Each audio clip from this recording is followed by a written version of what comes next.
Thank you, everybody. We have our next pitch coming up from Annika. I don't want to eat into her time, so I'm going to turn it over straight away to her. Thanks for coming to the Pitch Hub.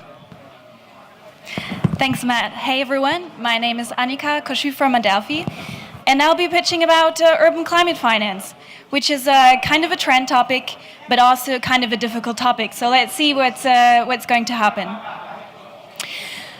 So in 2050, around 70% of the population of the world will live in cities, compared to only about half of the world's population today. Which means that cities are centers, highly concentrated centers of infrastructure, economic activity, and people, which makes them highly vulnerable to climate change. In 2017, cities all over the world were already affected by flooding, by droughts, and by other extreme events. My own city, for example, I live in Berlin, was affected by two strong wind events. We had a lot of trees kicked over by the wind, and unfortunately, my friend's boss died in a car accident where a tree fell on her car. And these events are only going to be exacerbated by climate change. What's additional? 2/3 of cities are located along the world's coasts, so they'll be highly vulnerable to sea level rise. At the same time, cities produce large amounts of greenhouse gas emissions. So around 3/4 of global CO2 emissions are produced by cities and by the demand that cities create. So there's high rationality for urban climate action. But there is also, there's also a lot of potential for urban climate action. Right now, the EU Green Week is taking place under the topic Green Cities for a Greener Future. A number of successful urban climate action projects will be awarded at this occasion, including, for example, a zero electricity heating and cooling system and a climate smart farm. So you see, there's a large potential for urban climate action. Yet, a lot of funding is required to pay for these measures, as we all know. So in my pitch, I will be introducing you to the practical challenges and approaches for urban climate finance in eThekwini, better known as Durban, a city in the east of South Africa. The pitch and the results, or the insights that I'll be sharing, are based on a study that we wrote for GIZ for the Cities Fit for Climate Change project in 2017. Since the study is arguably a bit heavier on the challenges side, I'll be very happy to discuss the solutions and examples that you have after the pitch in our Q&A session. Just a few words regarding Adelphi, or on Adelphi. We're a Berlin-based think tank supporting policy and decision makers in shaping their actions so that they foster low carbon and climate resilient development. Contact me if you want to know more about our projects on cities, on SMEs, on adaptation in the private sector, and on green finance. So just a quick intro to urban climate finance. What are the instruments that you can use in order to finance urban climate action? Firstly, you have domestic public finance, including, for example, the budgets of municipal departments and governmental transfers for specific purposes. You can use multi and bilateral public finance, climate finance, or you can also try to tap into private capital and investments, ranging from borrowing and bonds to public-private partnerships and direct private investments in projects with a good return on investment. Yet this kind of funding is not limited to climate action. In fact, development finance can very well be used for climate action in cities if this action is mainstreamed with other urban development priorities, such as safe housing for the poor, urban sanitation, etc. By the way, I have all the results here with me in this study. It's a big piece of paper, so whoever wants a copy can have one of two copies that I brought, Alternatively, I have flyers with a QR code for downloading our study.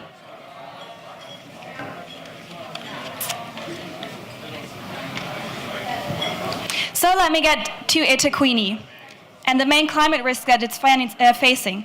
eThekwini is a municipality around Durban. It is the largest port and city on the east coast of Africa. It has 3 million inhabitants. It is affected by climate change, especially water scarcity.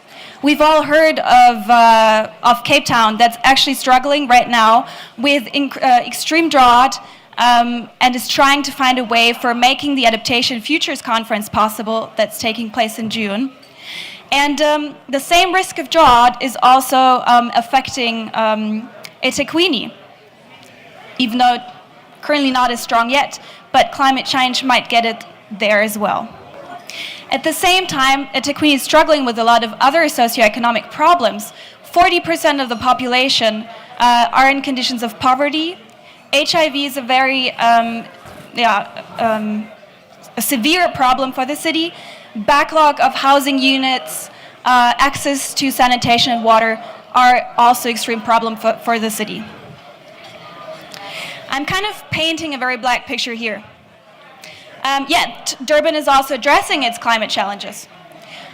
Successful adaptation and mitigation actions have been taken by the Environmental and Climate Department, as well as by the city's Energy Office. The city's focus is actually on adaptation, since it has all these socioeconomic problems. Securing livelihoods for people is its main focus. So how is this being financed? eThekwini is a very good example of how municipalities use their own budget for implementing adaptation measures. So a lot of what has been done on watershed management has been financed by the city's biodiversity budget. At the same time, governmental transfers, such as of the Department of Energy, are being used to fund specific measures that are determined in partnership with these higher level governmental agencies. Bilateral funding is also used, such as funding by the French Development Agency, AFD, and the DFID, but this is more on an ad hoc basis. And the private sector, which I guess is of most interest to many of you, unfortunately is not very involved yet. The private sector is a large landowner in eThekwini, including companies as well as individual traditional leaders. All of them own large shares of land, but their planning of private developments is not actually climate smart yet. So what are the challenges for funding climate projects in eThekwini? On the one hand, costs and potential side effects of adaptation are currently unknown. As I said, protection of jobs, equality, health are very important priorities for the city. So what is needed is a clear understanding of how adaptation is going to contribute to these priorities, or how it may be even negatively affect them. So an evidence-based approach is highly relevant in the city, and currently affecting the development and the selection of adaptation projects. Of course, lack of staff and skills. In fact, in the Energy Office, only about 50% of the positions are filled. So 50% of the positions are vacant. How are you going to work with this kind of situation? And many crucial departments, such as the engineering department, the transport department, etc., lack the skills for identifying adaptation measures and developing investment strategies. The municipal revenue model also creates a conflict of interest. The bulk of the city's revenues are from electricity sales. So why would they want people to install solar rooftop panels if they're making their money from it? That's going to be an issue. At the same time, climate change, ironically, is also a threat to municipal revenue. So because Water, public transport, electricity are those major revenue sources, and climate change is going to affect them all. That might actually reduce the financial resources that the city has for tackling climate change. So that's kind of an ironic situation. Another issue is the legal framework.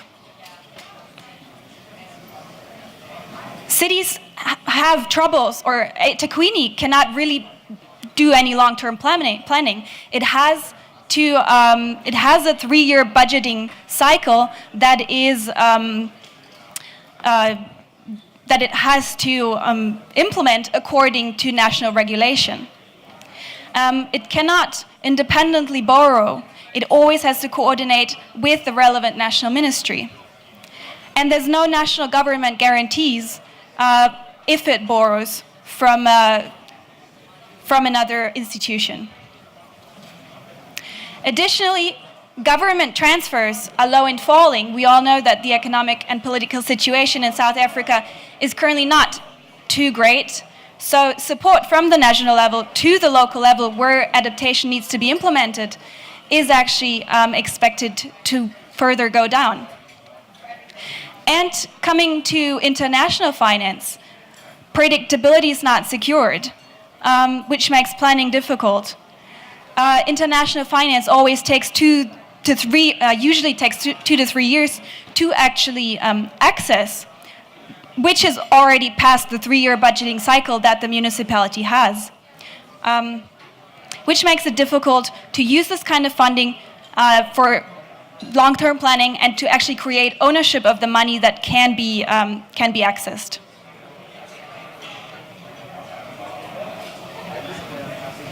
So these were some of the challenges. There were definitely a lot more challenges that we identified, but I don't want to, keep on talking about what's bad. So what could be opportunities for the city? Tracking and monitoring, an important topic in the international discussion, could actually work in eThekwini. The municipal treasury is currently developing a system for aggregating climate finance information as required. At the same time, eThekwini is functioning as the pilot of the South African National Climate Response M&E framework. So, tracking and monitoring could be pushed in the city to increase effectiveness of budget allocation across the different departments of the city, and could actually also increase its ability to access international urban climate finance or climate finance. Mainstreaming is also an opportunity in eThekwini. The system for local government infrastructure grants is currently being revised. So what could be done is to place more emphasis on long-term planning of sustainable infrastructure. And then also what is, of course, of high interest, I guess, to a lot of you is new financing instruments. I'm pretty sure you've heard of the green bonds that have been emitted in Joburg and Johannesburg and other South African cities. Currently, the supply chain department of eThekwini is interested in green bonds and in learning from the South African experiences that have been made on the topic. Yet at the same time, green bonds are not, a miracle cure. South Africa's creditworthiness is pretty bad, going to junk status, and the secondary market is highly liquid. So the benefits of green bonds do need to be very well explored if eThekwini wanted to use such an instrument for financing its climate action. Private sector engagement is also an opportunity. As I said, the private sector owns a lot of land and is highly exposed to climate change. Flooding last year in October has caused extreme damage to private companies. So what can and needs to be done and will be done is creating framework conditions and identifying business models that trigger the private sector to actually develop their land in a more environmentally and climate conscious way. I just met a colleague from the GIZ C40, or from the C40 Cities Finance Facility yesterday, and she was telling me that they are exploring ways for the local harbor to be involved in the financing of watershed management because of flooding that could affect the harbor. And I've also met another colleague. They work in different African countries, and they have actually managed to get Coca-Cola involved and to finance watershed management in collaboration with local governance in order to protect their own supply chains. So there's a lot of potential for involving the private sector in Durban. Commercial banks in South Africa are also increasingly interested in climate projects with support from bilateral donors, such as the AFD. And insurance companies such as Santam are starting to support risk management in municipalities. So this kind of cooperation, of course, can be expanded. So let me just say my final sentences here. Large-scale urban climate finance is very much a governance problem. It's about improving climate governance, strengthening existing revenue and budgeting procedures, building capacity, mainstreaming climate across departments and urban priorities.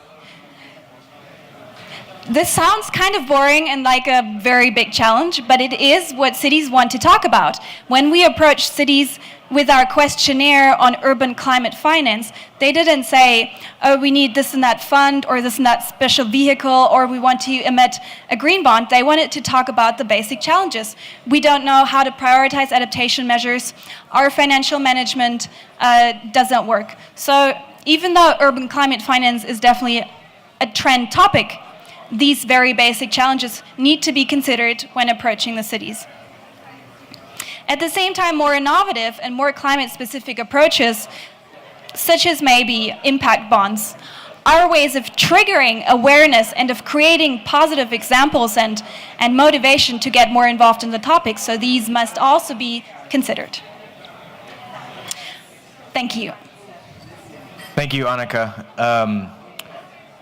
My stepdad is a city manager in my hometown in Wichita, Kansas, and there's about 500,000 people that live there, so not huge, but not small either. And so around the dinner table when I go home over the holidays, the conversations are about fixing potholes and making sure that the transit systems run on time. And so I think it's really important that you emphasize that addressing these basic challenges are what are at the top of local government and municipal leaders' minds. Mm-hmm. And so connecting this global public good of climate action down to the tangible action that cities do every day is really critical. So thanks for being active in this space, and thanks for contributing through the report. Thanks also for a really good pitch. I know we promised a dynamic environment, and it's lunchtime, so you did an excellent job. If I can start off with a quick question, and then we'll see if anybody in the audience has anything. First one up is you talked a lot about eThekwini, but what can eThekwini's approach differ from that of other cities? Can you maybe talk about some of the other cities that you looked into in your report? Yes, the report is also about Santiago de Chile and Chennai. We've also been discussing with them what can be done. And it turns out their approaches are quite different.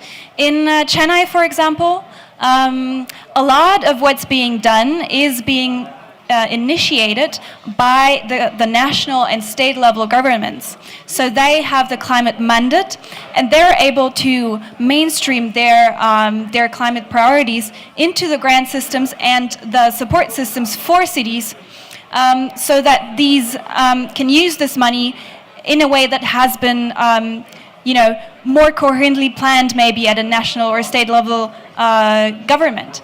At the same time, this very much reduces ownership. So eThekwini has strong ownership of its adaptation and mitigation activities, which also makes it a good negotiation partner for any climate financing and finance strategy. In Chennai, on the other hand, we experienced that this topic is very difficult to discuss for the municipal officers themselves. In Santiago de Chile, another situation, most of the urban services are privatized. So telecommunication, electricity, water supply, all of this is being provided by private companies. So here, the private companies need to be involved even more strongly, which is in a situation where awareness for climate change, despite strong forecasts on climate change impacts, is relatively low or very low in urban areas in Chile. So there's a lot of different framework conditions that do determine how cities react and how they can react. And I think that's one of the challenge too, because for all of the cities that we have, there may be just as many different approaches to how they organize, how they outsource to provide basic services for citizens, and what mixture of regulatory versus incentivizing needs to be done, to a certain extent, needs to be done maybe on a case-by-case basis. But how can you bring that up to a higher level and help to show lessons learned and help other cities learn from each other? I think that's definitely one of the challenges. In the end, what's required is that the contribution of cities to national targets is more strongly illustrated, because cities so much depend on these national frameworks, but the national frameworks are not geared towards supporting their efforts. So it needs to be more clear how they can contribute to NDCs, to their emissions goals, etc., in order for the national government to more clearly design frameworks that allow for local action. Excellent. Do we have any questions from the audience? We do. Gentlemen in the back, please. Not only in Europe, but as well in all the other countries, we have now these lab movements. The citizens are involved and getting engaged into doing something like, for example, collaborative energy provision, energy saving laboratories, etc. Do you have this as well in your framework? Of course, cooperation is an important aspect here. In eThekwini, we have, for example, the South African Cities Network that can help the city that can help cities with sharing experience on how to apply to the adaptation fund and to the GCF, for example, because this is an onerous process. And internationally, there is the city's finance facility, C4D Cities Finance Facility, and, for example, the Rockefeller Foundation's 100 Resilient Cities program. So building capacity very much also depends on sharing these good practices that can be co-created through networks. Actually, I want to raise the question on a social movement, on citizen movement, which is very strong in the cities and is seen as an empowerment for. Okay. So is that maybe geared towards participatory approaches? We've also seen that very much in eThekwini. So whatever is not accepted by the community is not going to happen. So the adaptation measures that have actually been implemented always also contributed to job creation, to economic thriving, through, for example, creating employment for cleaning up of rivers and strengthening ecosystems, etc. So these social movements and social or local ownership of the measures is clearly extremely important. Thank you very much for that. Unfortunately, we're out of time, but Annika, thank you very much for the compelling pitch and also for, more generally, your contributions and Adelphi's contributions to this topic. It's certainly, with 70% of the world's population in the future centered in urban centers, it's going to be one that we all have to tackle together. So thank you very much for coming. Thanks, Matt. Thanks, everyone.